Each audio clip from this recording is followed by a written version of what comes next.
What's up, guys? It's your boy Justin here with the haul video. I went to a retro gaming store with my friend, which the retro gaming store I even know was in town.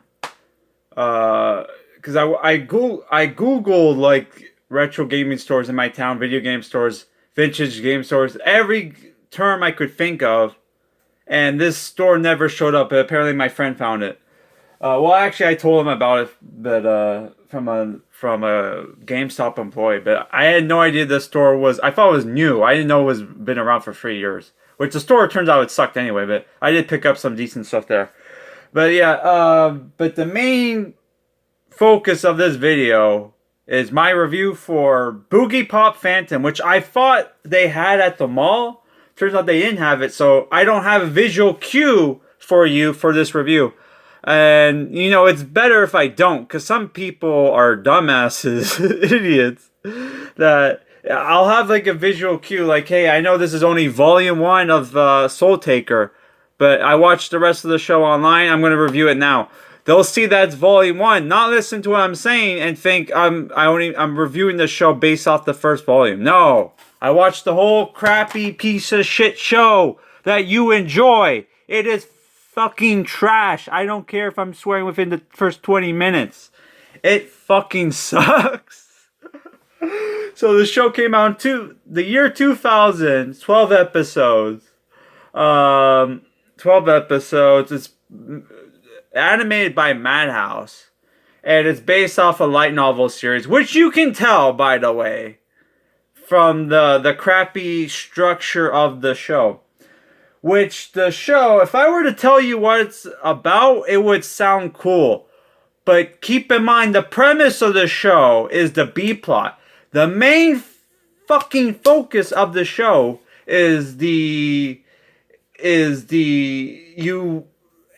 episode you follow the life of a random person in this city where they either develop superpowers and inadvertently hurt people, or they're victims of like the superpowered individuals in the show, like the composite humans or Boogiepop Phantom, who is hunting down the composite humans along with Nagi Kirima, who I thought, and I was paying attention to the show, I thought they said she was a female cop or something.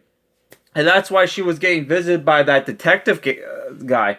You find out at the end of the show, well, probably not at the end of the show. That's another problem with the show, is that a lot of the people, you have the Bible black thing, where everybody pretty much looks the same except for their different hairstyles.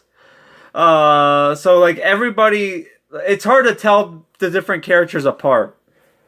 So I thought the entire time that female character, Nagi, was a detective turned vigilante because, for some reason the cops don't either know about the composite humans, or they've been bought off or silenced by the secret society, which there's a secret society that's trying to control the world and created these monsters in human form called composite humans that are going around hunting and killing evolved humans who develop superpowers, which the first two people you see that developed these superpowers were bug themed. So I thought, okay, they're going to be, all the superpowers are going to be bug themed, like they have something to do with gross bugs, like it's body horror bullshit. No. Later on, you get introduced to a kid who thought he could blow up things with his head.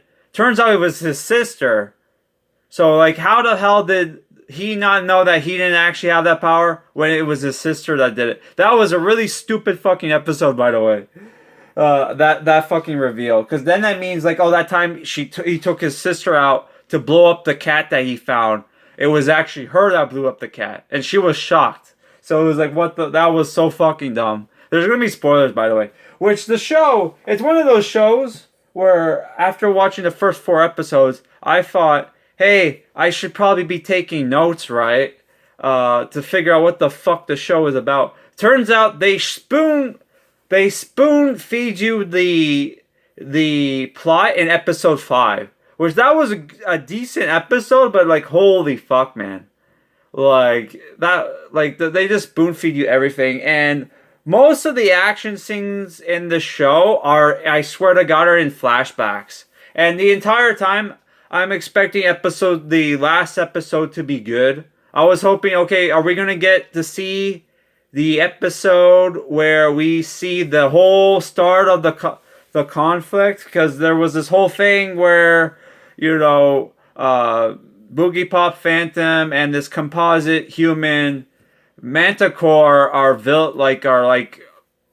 like you know, arch nemesis, and we can see how Nagi Kirima first got involved with this vigilante bullshit, right? It turned, oh my god, which they couldn't. I swear to God, they when they first introduced her, they said she was a cop. But I guess they fucking changed it. Somebody fucked up with the subtitles. I don't know. Fuck. But yeah, which the show is just pretentious fucking bullshit. It really fucking is. And and it's not like the themes or whatever went over my fucking head. No, it's basically people about the transition from childhood to adult and how people cope with the transition from childhood to adult, or they fuck up entirely and fall into drugs and suicide and all that fucking bullshit, right? Not to say that shit is bullshit, but you know what I mean. So, but yeah, we have already, like, for fuck's sakes, this came out I've already seen like Neon Genesis Evangelion.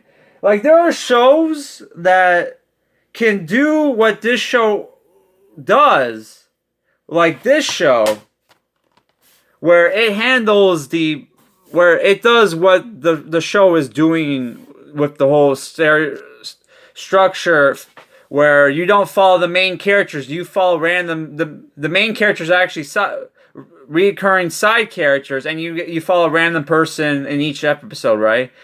This show did that very well compared to the other fucking thing. And the main thing they fucked up, where it themes, like, you can have a show that has themes and deeper meanings, but at the same time be entertaining for the people who miss out on that shit.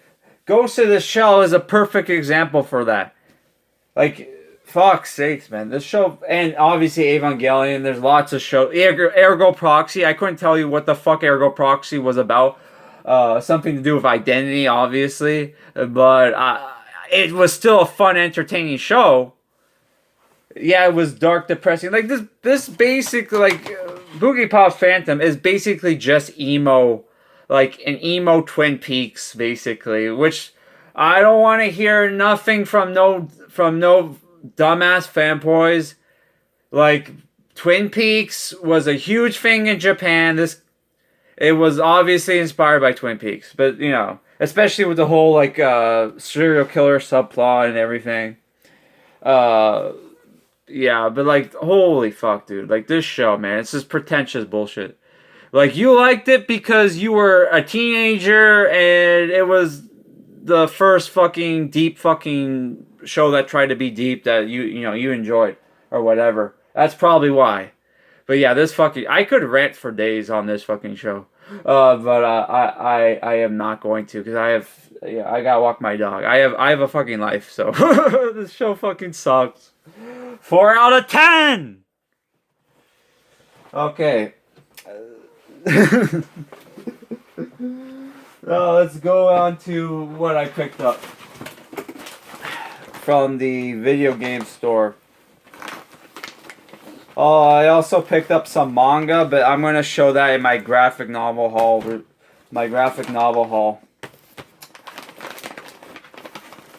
And I also picked up, because I'm on a diet, I picked up some healthy treats.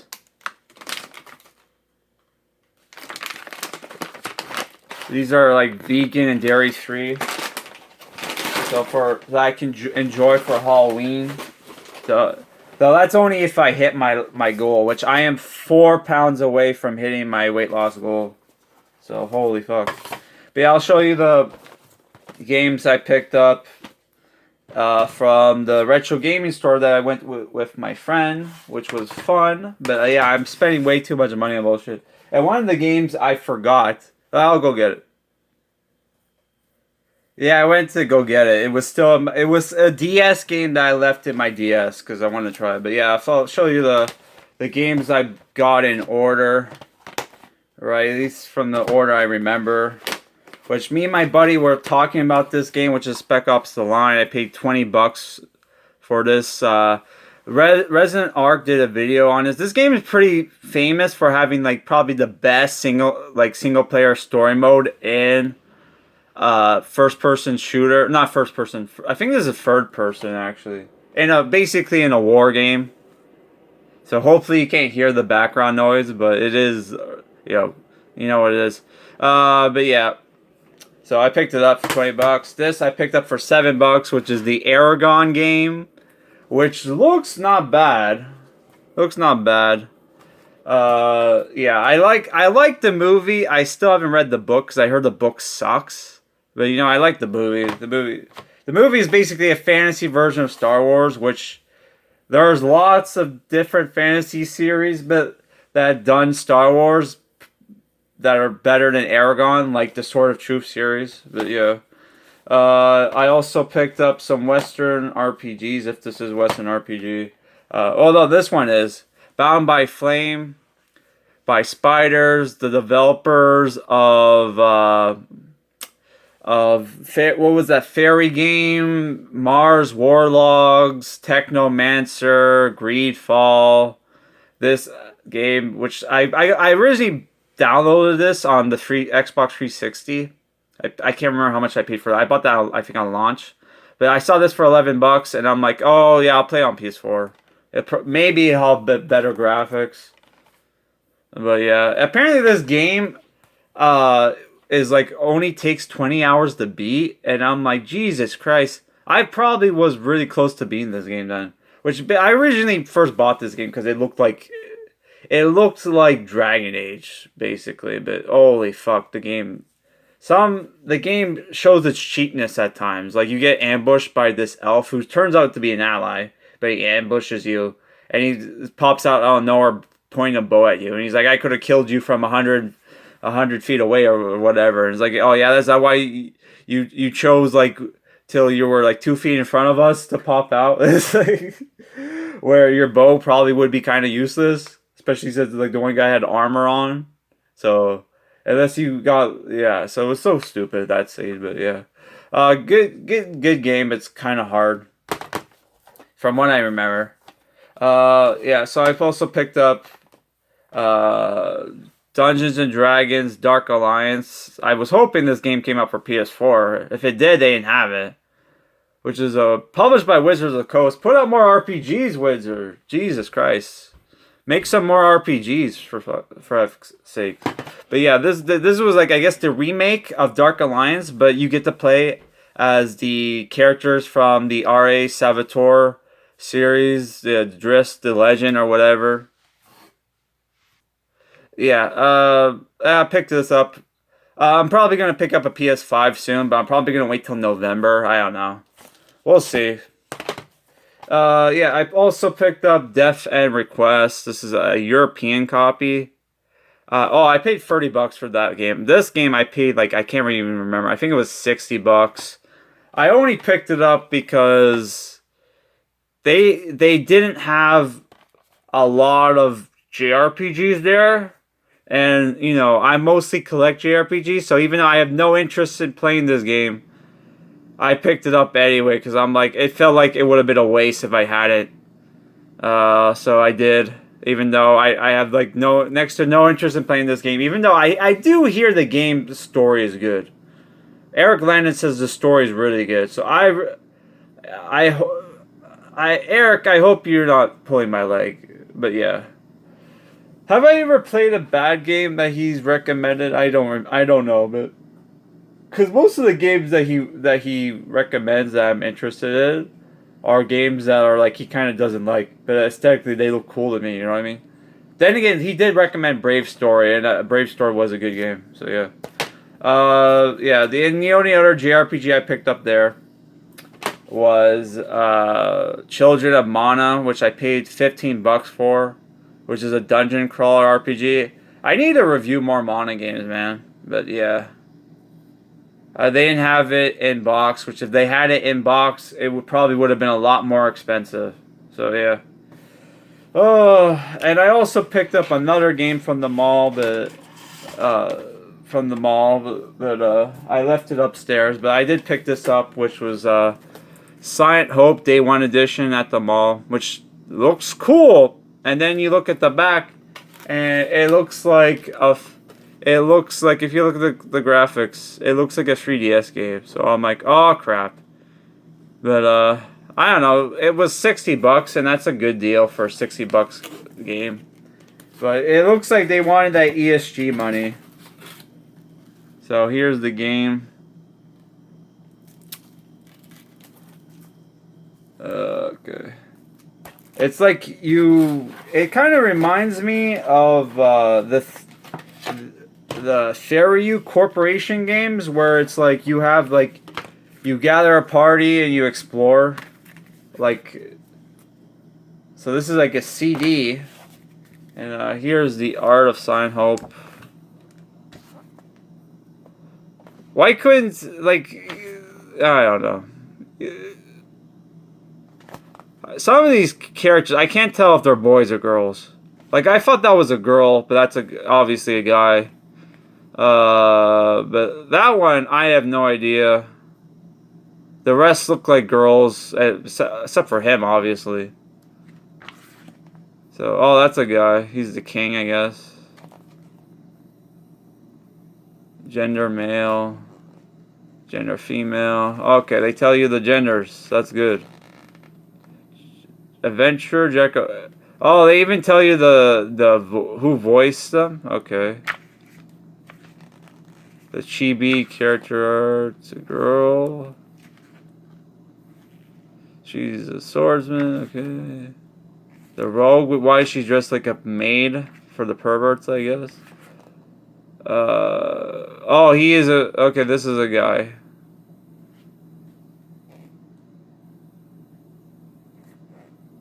Okay.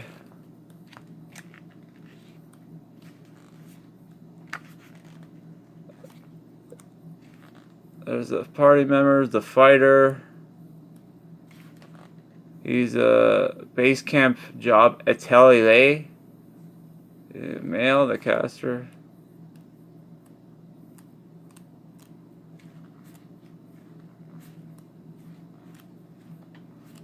So, yeah. You see the design for the monsters?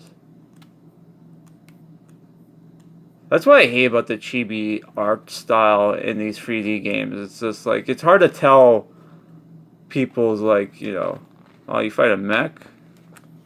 Is there gonna be anime cutscenes or what the fuck? I don't know. But yeah, that's it for this whole video, guys. Peace.